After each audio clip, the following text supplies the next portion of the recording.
Jeju Island is a popular tourist location with stunning sceneries and a traditional ambience.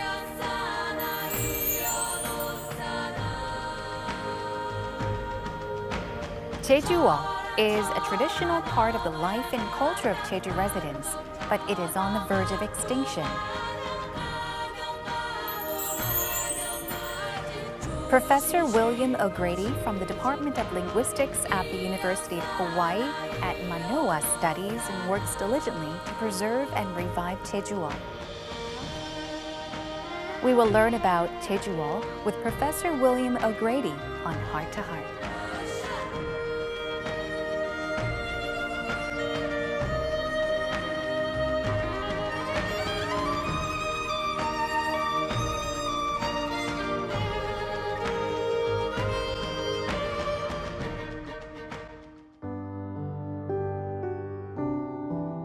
Today's guest strives to revive Jeju, a dialect spoken on Jeju Island, which has been classified as a critically endangered language by UNESCO.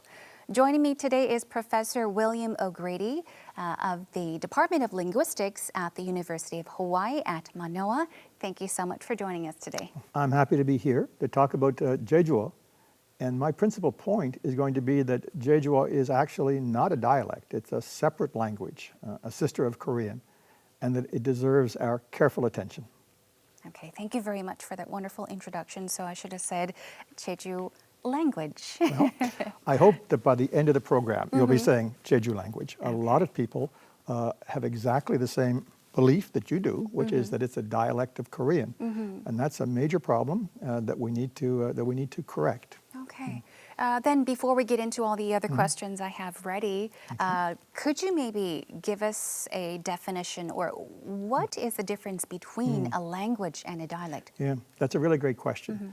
And not an easy question to answer, but here's what linguists say about that. If people from one area can understand people from another area, then they're speaking dialects of the same language. Okay. Let me give you an example. People who live in London, England can understand people who live in New York City and vice versa, even though they don't speak in exactly the same way.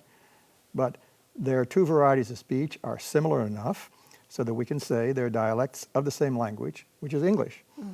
And here in Korea, we take people who live in Seoul and people who live in Daegu, and again, they don't speak exactly alike, but it's close enough so they can understand each other. Yes. And we say, again, those are two dialects of Korean. Compare that with the situation, people who live in Tokyo and people who live in Seoul cannot understand each other because they speak different languages, Korean and Japanese. So the key criterion is what we call mutual intelligibility or mutual comprehensibility. Can people from those different areas understand each other? Exactly. I see. Okay, so for those of our viewers that may have been wondering, okay, well, Jeju is an island in Korea, so shouldn't it be a dialect and not a language? But now we know, and we'll get to why we're calling it a language. Indeed. Now, since you are here with us in the studio, I thought that it might be interesting to give our viewers, you know, a chance to listen to a song, a children's song in Jeju. Sure. So we're going to take a moment to listen to it. Here it is. Sure. 학교가 난 곳은 사비야. 아땅하고 어땅하고 학교가 난 곳은 사비야. 아땅하고 학교가 난 곳은 사비야. 아땅하고 솜땅 솜지 못해 나와 부렁게. 아땅하고 비가 왕신한 비면 사탕 올라게 나오는 걸 어떡할 수 있으냐. Oh, this is such a cute song. It's a nice song, isn't it? Yeah. Yes. Okay, I'm going to have to explain. It took me a while to understand. Actually, I have it written down. Yeah, right. But when I first listened to it, I only understood parts of Yeah, the song. right. The title of it is 어떡하고. Right. 어떡하고. Yeah, what am I going to do? Right, Is exactly. it like That's 어떡하지? right, exactly. So the song goes 어떡하고 학교 가당, 오줌 싸비연. 학교, I think, is Yeah. close to 학교, which Yeah. means school. Right. And then 오줌 Ojum is- 싸비연. yeah, that's 오줌 also is close to Korean. Yeah, Korean exactly. pee-pee, Yeah, you know. exactly. Right. So the song, Right. loosely translates to, oh no, what am I going to do? I Exactly. peed in my Exactly. pants. That's I tried right. to hold it, but I couldn't. What do I do? What am I Right. going to do? Yeah, exactly. It's a very Yeah. cute song. It is. And songs like that are a sign of a cultural revival on Jeju Island, people using the language for songs and poems. The man who wrote that song is named Sudong Park. He's a poet and a musician. And he's written a number of songs like that. And it's important and good for people to encounter the language in more than one context, right? It's not just a language that's spoken by older people, or grandparents or great-grandparents. It's a language that a younger man can use to write a song. And he has some songs on the internet that you can go to and watch. I think, learning through songs Yeah. could be so much fun. And the more you listen to Right, songs, right. you'll, I guess, naturally just kind of understand words and learn Right. new Jejuo words. That's true. Yes. What's important is that when people hear a song like that, or when they hear someone speaking in Jeju, as we'll hear a little later in the Yes. program, that they notice that I do not understand what those people are saying, and they recognize what that means. That means that they're speaking a different language Right. from yours. Okay. Right. 돈베 어디서 와? 살레부터 시죠? 칼은 살레 소고비서 와? 아니요, 그디었죠. 돈배 옆이 쳐다보라. 그 이국 말씀 같아서는 잘 이해가 모르겠구나. 무슨 소리인지. 헝클어진 느낌이에요. 한국 서울말에 비해서.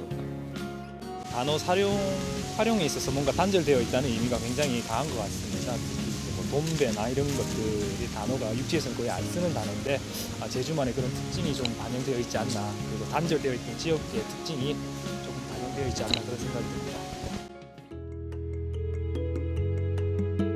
Jeju-do Island was known as an independent country called Juhoguk, literally meaning island barbarians. It had its distinctive language and culture. Soon, Juhoguk was changed to Tamna and was controlled by the Joseon dynasty.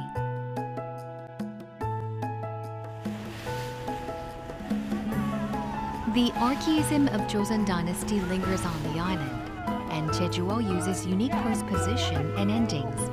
Newcomers might think it is a foreign language.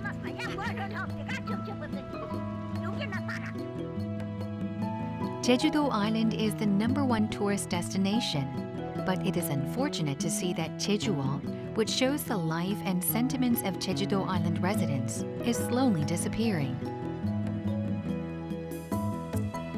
Professor William O'Grady says Jejuo is an important cultural heritage of Korea. Let us learn more about Jejuo and Professor O'Grady's efforts.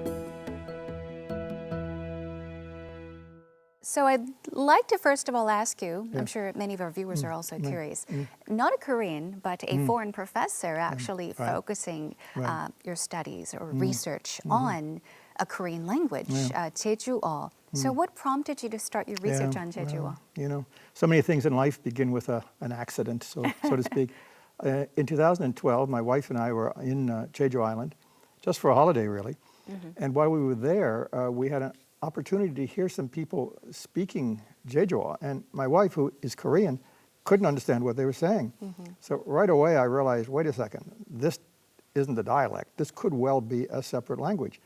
So then I went up to Jeju National University and I asked around, trying to find some people there who were working on the language. And eventually, I met Dr. Chang Young Yang, who's currently the dean in the College of Education at JNU. And he'd been working in the language for some time. He grew up on the island and he spoke it quite well. And he too believed that it was a separate language and was trying to get it recognized as such. I see. So what happened next was that he had a graduate student, Sejong Yang, who was interested in coming to the University of Hawaii to do her PhD in linguistics there. So she did come to Hawaii to study. And the three of us decided that we would work together to try, first of all, to have Jeju recognized rightly as a separate language, and second, to do what we could to preserve it. So, I mean, you have visited Jeju on several occasions. I have. Oh, yes, indeed. Just curious, how often do you have the chance to come to visit? Right, sure. Of course, Jeju people. Sure, the And Jeju of course, Island, the yeah. island. Yeah. How often do you come? And how are your studies or your research, how are they carried out? Right, exactly. Well, I try to come over once or twice a year. And of course, I have a graduate student, as I said, Sejong Yang, who's at the University of Hawaii. And so I'm able to work with her and through her. And also, of course, my friend and colleague, Chang Yong Yang, who I communicate with frequently by Skype. Yes. So we're in a pretty good situation in that regard. But for someone like me to come in and work on a project like this could only happen if there were people who I could work with and cooperate with. And there are. And we work together as a team. And my job as one of the linguists involved is to provide advice about how Jeju works, how the verbal system works and how the system of nouns work, and also what we would need to do to try to preserve the language based on what's been done elsewhere in the world, including in Hawaii, Yes. with the Hawaiian language. So the Hawaiian language is endangered as well. It's endangered as well. It is critically endangered. Critically endangered. Maybe this would be a good time to talk a little bit about what it means to say that a language is endangered. So UNESCO has a 5-level scale for language endangerment. First category is vulnerable. Now, a language is vulnerable if the children speak it, but it's used mostly just at home. So it's not used in school and it's not used in the workplace. And we say it's vulnerable. Now, the language becomes definitely endangered if the children are no longer learning it. The parents still speak it, but I they're see. not speaking it to the children. The children are not learning it. So at that point, it's definitely endangered. The next level of endangerment is what we call severe endangerment. And that's where the parents don't really know it either. The grandparents know it.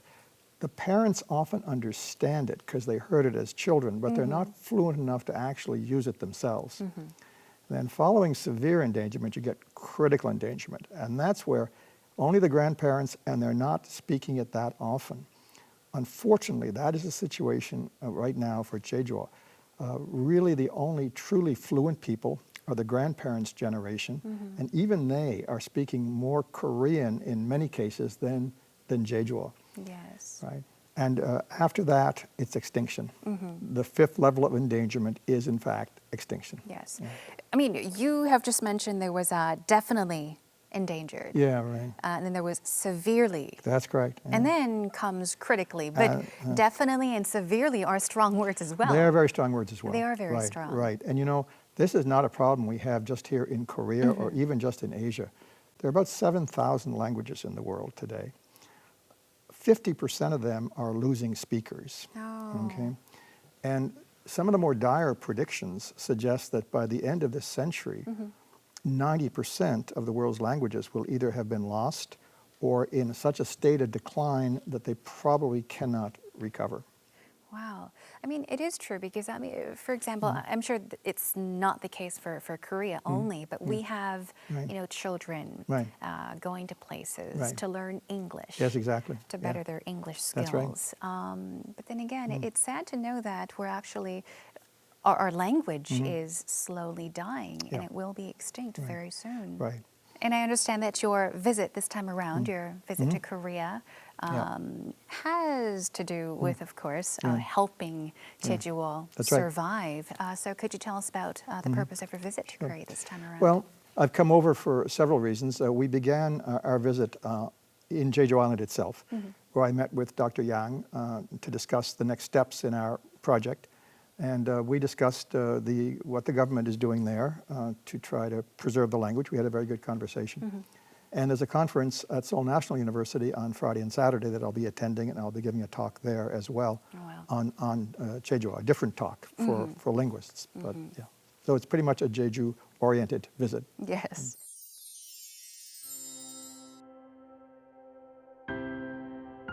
The Seoul National University is located in the Gwanak-gu district of Seoul. Linguistic professors from all over the world and students of Seoul National University gathered together to listen to Professor William O'Grady's conference.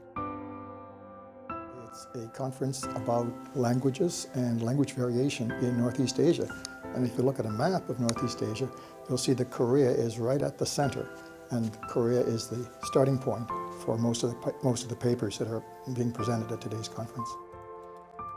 I'm going to be talking about Jeju, the language of Jeju Island. I'm going to be presenting some new results to my colleagues, results that show that Jeju is in fact a language rather than a dialect.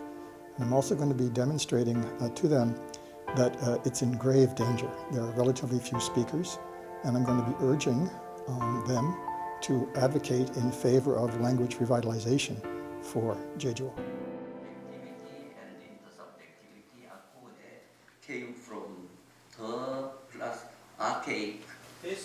Linguistics-related seminars and conferences were held for 2 days, and Professor O'Grady was the last to make a presentation.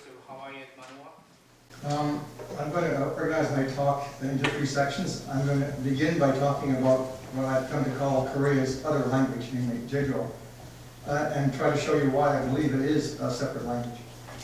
Why? Why do you want to save a language? Well, you know, the best answer that I've seen for that comes from this document, which is the Hanguga Kibon. This is an eloquent statement of what a language means to a culture.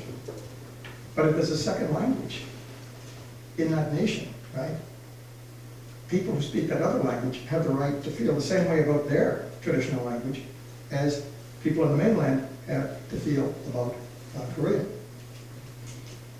The fact of the matter is, it seems to me, that a place has to be made for Jeju in the linguistic ideology of Korea.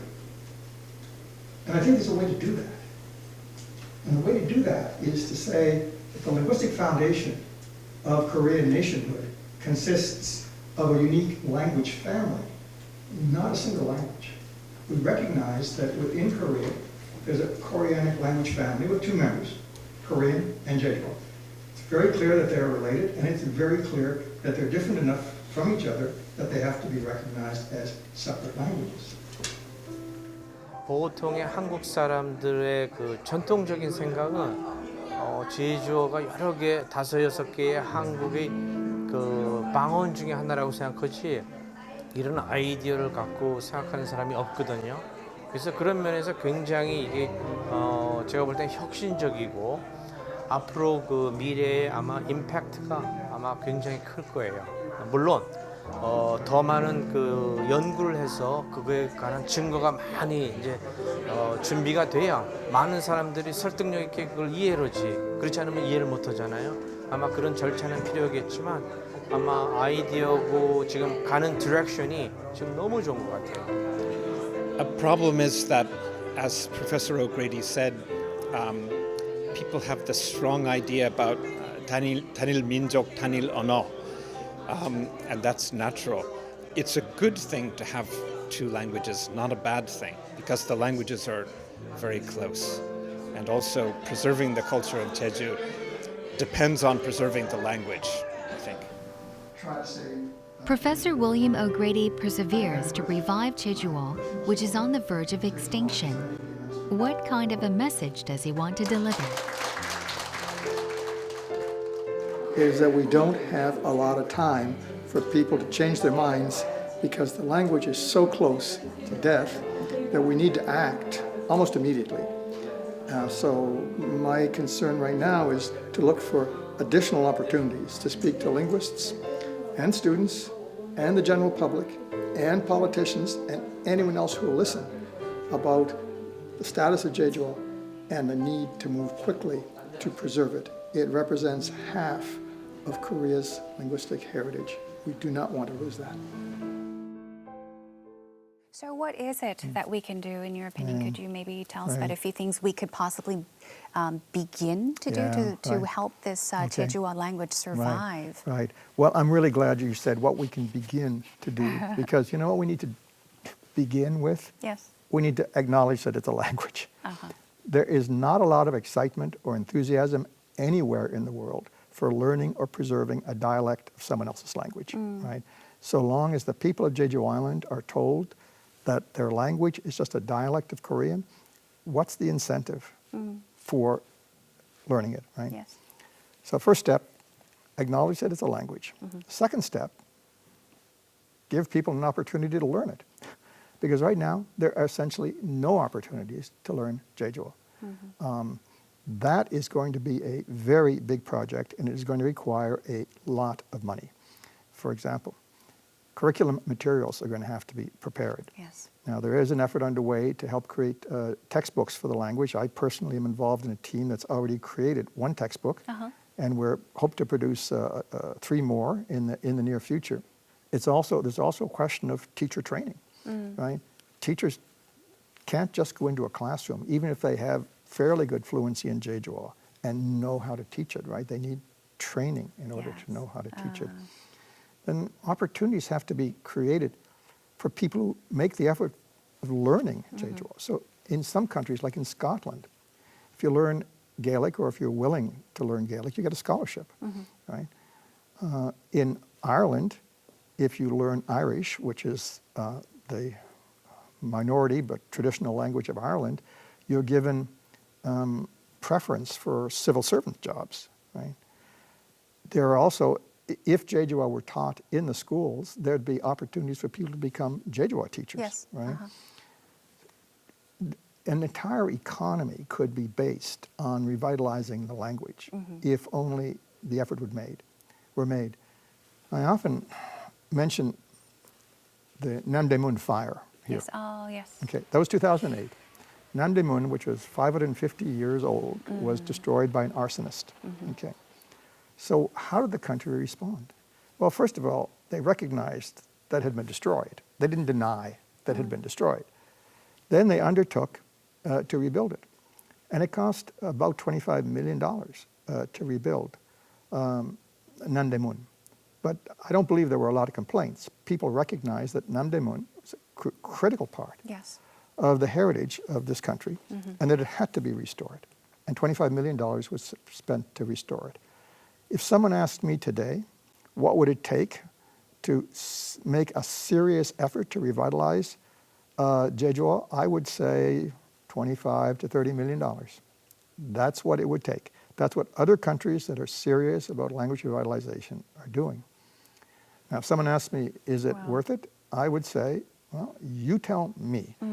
You are about to lose half of your linguistic heritage in this country. There are 2 indigenous languages in Korea. There's Korean, there's Jeju. Korean is fine. Yes. Jeju is about to disappear. Half of the linguistic legacy of this country is about to go. I think it's worth it. And I think a lot of Koreans, if they understood what was at stake, would agree. Any final words before we say goodbye? Any message you would like to deliver to our viewers that are watching?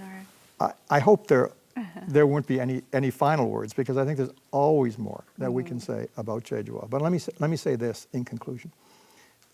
Today we find ourselves in a situation where there's another language in this country, namely Jeju, that is deeply imperiled. It's a sister of Korean. You might want to even think of it as a little sister of Korean. And I think that if people realized that Jeju is as much a part of the national heritage as Korean is, they would think seriously about the importance of preserving it. Now, Korean national identity is very much tied up in Korean.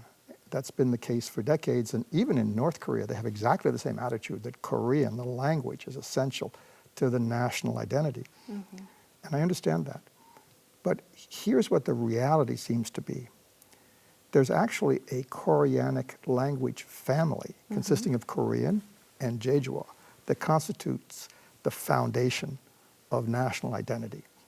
Korea is lucky to have not just one indigenous language, but 2. And the 2 should be preserved together and for the same reasons. Yes. As you've just mentioned, the language, the 2 languages deserve to be preserved and they deserve to be recognized. First step. And I want to thank you so much for your time and for giving us this opportunity, the chance to learn about Jejuo. And now we know that it's not just a dialect, it is a language of Korea. I would like to thank you once again for sharing your time with us. 감사합니다.